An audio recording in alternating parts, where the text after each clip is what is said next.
과거의 아픔을 많이 치유한 편이고 이렇게 많은 사람들 앞에서 이야기할 정도로 나아졌으니 많이 들어주시길 바랍니다. 이제는 속 시원하게 털어버리고 새 출발을 시작하려고 해요. 저는 아내와 30대에 결혼을 했습니다. 둘 다 결혼을 전제로 만났던 관계였음에도 불구하고 저희는 뜨겁게 사랑을 했어요. 서로가 서로에게 미쳐 있었다고 해도 과언이 아닐 정도죠. 짧은 기간 연애를 했지만 이 사람 아니면 안 되겠다 싶을 정도로 저희는 너무 잘 맞았고 평생 함께하고 싶은 마음도 있었기에 결혼을 결심하게 되었습니다. 주위에서 너무 짧게 만나고 결혼하는 거 아니냐며 걱정했지만 저희는 귀에도 들어오지 않았어요. 저는 아내와 결혼을 허락받기 위해 정말 노력했습니다. 왜냐하면 사실 아내의 집안과 저희 집안이 경제적으로 조금 차이가 났었거든요. 사실 저희 집이 조금 부유한 편이에요. 아버지가 사업을 크게 하셨는데 돌아가시면서 남은 재산을 어머니한테 다 양도를 했고 일부분은 저와 남동생이 받았습니다. 그렇다 보니 저희 가족은 한 번도 가난했던 적이 없었고 늘 궁궐 같은 집안에서 기사님께서 운전해 주시는 차를 타고 다녔습니다. 그런데 아내는 달랐어요. 정말 지극히 평범하고 단란한 가정환경 속에서 자랐습니다. 항상 장학금을 받기 위해서 악착같이 공부를 했고 어린 나이 때부터 소녀 가장이 되어서 아르바이트를 단 하루도 쉬지 않고 매일 하는 여자였죠. 제가 아내를 만나면서 세상을 보는 눈도 넓어졌고 많이 배웠습니다. 저보다 나이가 어리긴 했지만 정말 멋지고 매력 있는 여자였어요. 이 여자와 결혼을 하고 이제 고생을 안 하게 해주고 싶은 마음도 있었습니다. 아무튼 저와 아내가 결혼을 하려고 하니 아내 집안에서도 반대를 하였고 저희 집안에서도 반대했어요. 이렇게 다른 집안이 결혼하면 분명히 한 명은 상처를 받게 되어 있다며 말이죠. 아무도 저희의 편을 안 들어주고 그저 반대만 하는데 딱 한 명이 저희 편을 들어주었습니다.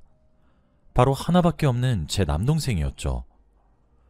남동생과 저희는 결혼을 하려고 하기 전부터 자주 만나서 놀았어요.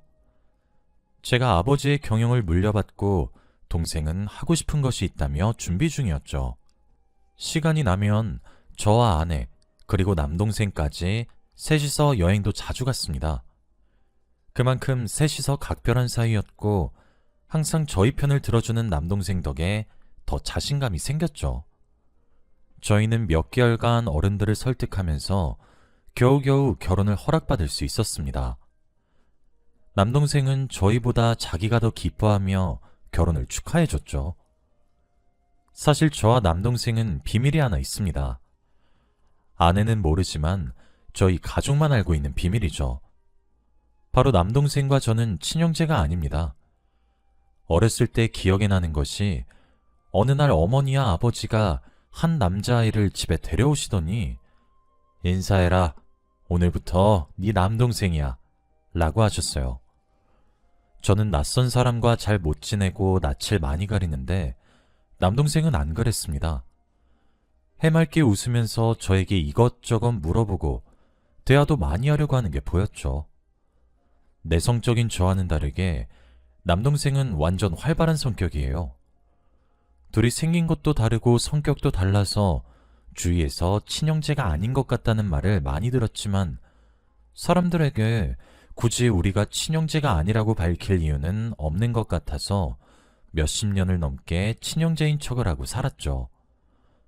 저희 형제는 암묵적으로 친형제라고 생각하고 있습니다.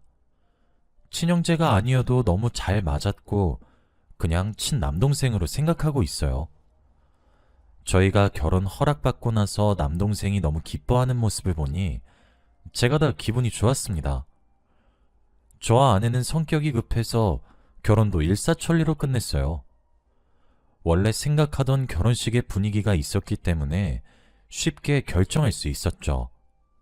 그리고 아내와 저, 그리고 동생까지 셋이서 너무 친하기 때문에 신혼집도 근처로 잡았습니다.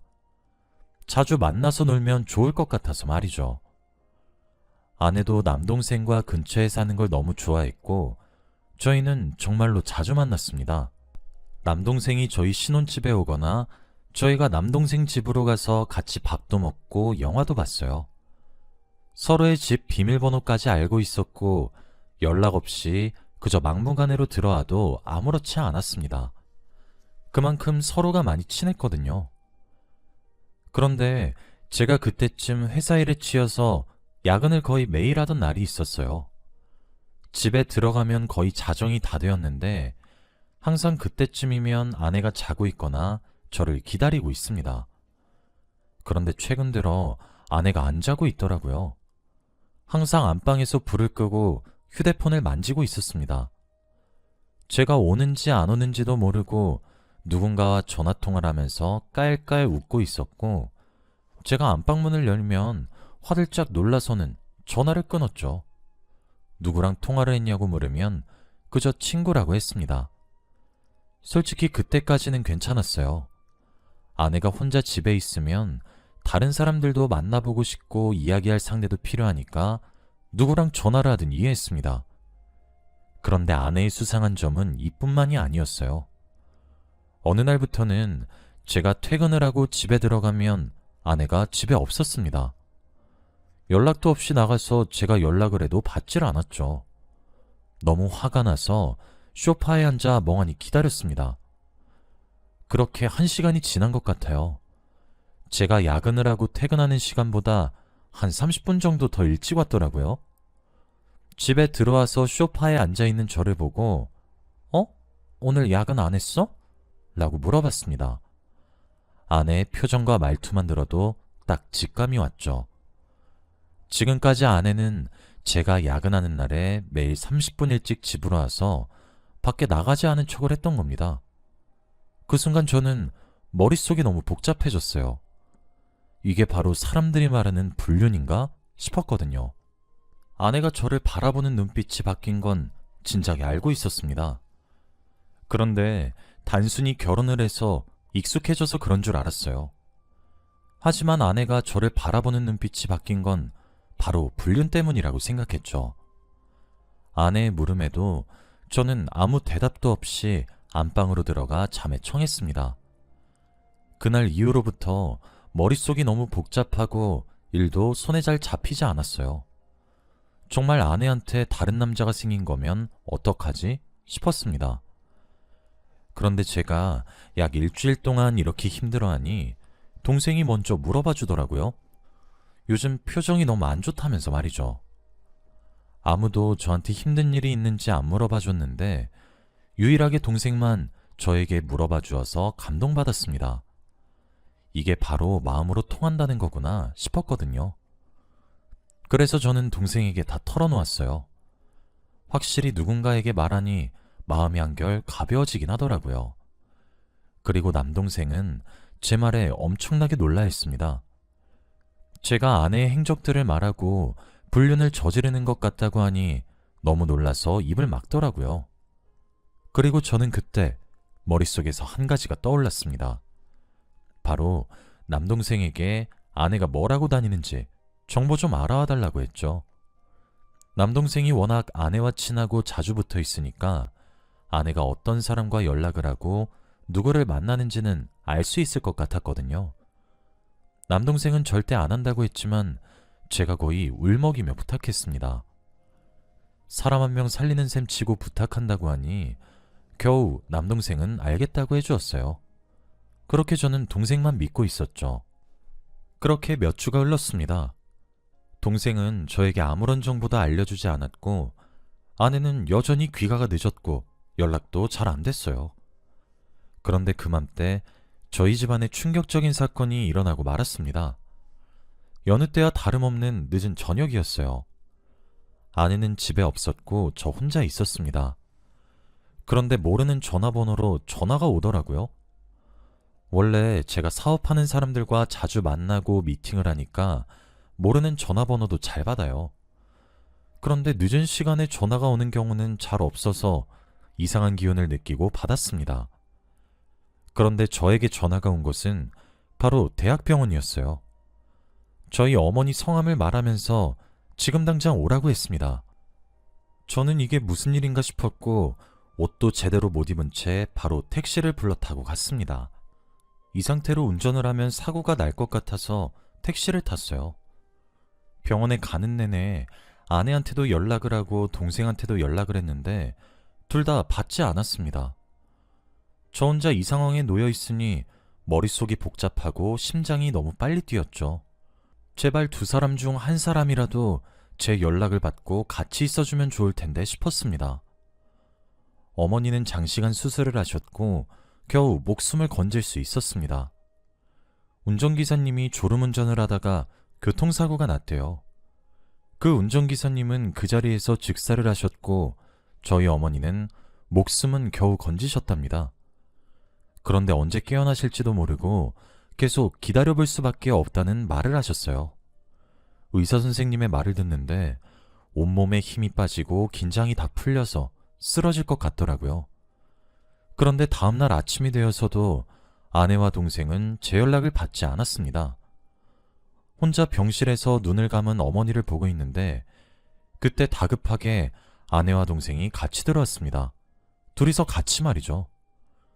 저는 머리가 산발에다가 얼굴이 너무 피폐해져서 다크서클이 턱끝까지 내려온 상태였어요.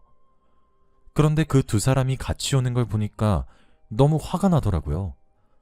지금까지 대체 어디서 뭘 하고 있었길래 제 연락을 전혀 받지 않은 건지 말이죠. 그리고 어떻게 둘이 같이 오냐고 물었습니다. 그런데 두 사람은 서로 눈을 마주치다가 말을 잘못했죠. 쭈뼛거리다가 동생이 병원 1층에서 우연히 만났다고 했습니다. 그 당시에는 그 말을 믿었어요. 다만 제 연락을 받지 않았다는 점이 너무 서운했던 겁니다. 상황이 조금 정리되고 남동생을 비밀스럽게 불러서 아내를 조사한 건 어떻게 됐냐고 물었어요. 그런데 동생이 눈을 못 마주치고 당황해 하더라고요. 머리를 긁적이며 저에게 아무것도 없었다는 말을 했습니다. 분명 그럴 일이 없는데 제대로 다시 알아와주면 안 되냐고 부탁을 했더니 남동생은 에이 형, 형수가 바람필 사람이야? 그럴 사람 아닌 거 형도 잘 알잖아. 그러니까 이제 그만해 라며 웃으며 말했지만 저는 웃을 수 없었습니다. 저는 진지했고 아내가 정령 불륜이라면 저는 진지하게 이혼을 생각하고 있었거든요. 동생의 말에도 제가 웃지도 않고 그저 쳐다보고 있으니 동생이 제 눈치를 보고 다시 알아보겠다는 말을 했습니다. 저는 동생의 말을 한 번 더 믿어보기로 했어요. 그런데 제가 동생에게 그 말을 하고 나서 아내의 행동이 바뀌었습니다. 마치 결혼하기 전 연애 때의 모습과 비슷하게 말이죠. 늦게 들어오거나 연락을 받지 않는 행동은 싹 고쳐졌습니다. 그리고 제가 퇴근을 하면 항상 반갑게 맞이해 주었어요. 갑자기 돌변한 아내의 모습에 정말 당황했지만 싫지는 않았습니다. 정말 남동생의 말처럼 불륜이 아닌데 제가 너무 예민하게 받아들인 건가 싶었어요. 그러면 아내한테 너무 미안한 행동이 있잖아요. 아내가 저에게 애정 표현도 많이 해주고 예전과 다르게 정말 제 아내가 된 기분이어서 좋았습니다. 제가 어디서 뭘 했는지 궁금해하니까 대화도 늘어나고 다시 전형적인 부부 사이가 되었어요. 예전에 아내를 의심하던 건 거의 없어져 가고 오히려 아내와 함께하는 이 시간이 좋았는데 딱 하나 걸리는 문제점이 있었습니다. 바로 남동생이었어요. 원래는 저희 집에 자주 놀러와도 자기 집으로 돌아가기도 하고 며칠은 묵어도 항상 한 달은 안 채우고 갔는데 이번에는 달랐습니다. 저보다 저희 집에 더 자주 있었거든요. 퇴근하고 집에 돌아오면 거실에서 남동생과 아내가 TV를 보면서 야식을 먹고 있어요. 그런데 둘은 너무 화기애애하고 사이가 좋아 보여서 제가 순간 이상한 생각을 했습니다. 제가 일이 너무 바빠서 아내와 저녁에 야식을 먹으며 소소한 이야기를 나누는 걸 못하고 있는데 그걸 남동생과 함께하고 있는 걸 보니 기분이 되게 묘하더라고요. 제가 온 걸 아는지 모르는지 두 사람은 하하호호 웃고 떠들면서 TV를 보고 있었는데 순간 남동생이 제 아내 어깨에 손을 올렸습니다. 저는 그 순간 너무 놀랐어요. 한 번도 본 적이 없는데 엄청나게 자연스럽게 남동생이 제 아내 어깨에 손을 올리니까 어찌할 바를 모르겠더라고요. 그래서 저는 그 순간 둘이 뭐해? 라고 말을 했고 제 목소리에 동생은 놀라서 팔을 급히 내렸죠. 둘이서 당황해하며 말을 제대로 못하는데 왠지 분위기가 이상했습니다. 저 때문에 정적이 흐른 것 같아서 시답지 않은 농담도 몇 마디 던졌어요. 그렇게 저는 기분이 되게 찝찝하게 며칠간을 살았습니다. 그리고 어느 날은 일이 빨리 끝나서 어머니의 병원으로 갔어요. 왠지 그날따라 어머니가 너무 뵙고 싶기도 했고 아들로서 자주 방문하지 못한 게 죄스러워서 퇴근을 하고 바로 어머니 곁으로 갔습니다. 그리고 병실에서 어머니의 손을 잡고 잠깐 잠에 들었어요. 그런데 새벽에 갑자기 어머니의 손가락이 움직이는 듯한 느낌이 들었고 자는데 너무 놀라서 벌떡 일어났어요. 그런데 어머니는 손가락을 움직이시다가 눈도 떴습니다. 거의 한 달 만에 말이죠. 너무 감격스러워서 눈물이 다 날 정도였습니다. 그런데 제가 이렇게 감격스러워하고 있는데 어머니의 표정이 좋지 않았어요. 말을 제대로 하지 못하셨지만 그래도 대충 단어를 조합해서 해석은 할 수 있을 정도였습니다. 그런데 어머니가 저에게 하시는 첫 말씀은 정말 이상했어요. 며느리, 둘째, 풀륜. 이 말을 내뱉으셨거든요. 그런데 저는 그 말을 듣고 한 번에 이해를 했어요. 어머니가 어떻게 하셨는지는 모르겠지만 그래도 제가 저도 모르게 둘 사이를 의심하고 있었나 봐요. 그래서 어머니의 말을 듣고 조금은 제대로 알아봐야겠다는 생각이 들었습니다. 그리고 얼마 지나지 않아 저는 흥신소에 의뢰를 했어요. 아내와 남동생의 뒤를 알아보려고 했죠. 그렇게 2주간의 시간이 흘렀습니다. 2주 동안 아무한테도 말을 안 하고 저 혼자 끙끙 앓았어요. 남동생과 아내한테도 아무렇지 않은 척하고 평소처럼 대하는데 정말 힘들었습니다. 2주 동안 어머니는 말도 조금씩 할 수 있었고 움직일 수도 있었지만 아직 일상생활을 하는 건 많이 기다려야 했죠. 그리고 말을 하시는 건 너무 힘들어 하셔서 조금 더 기다려야 했습니다.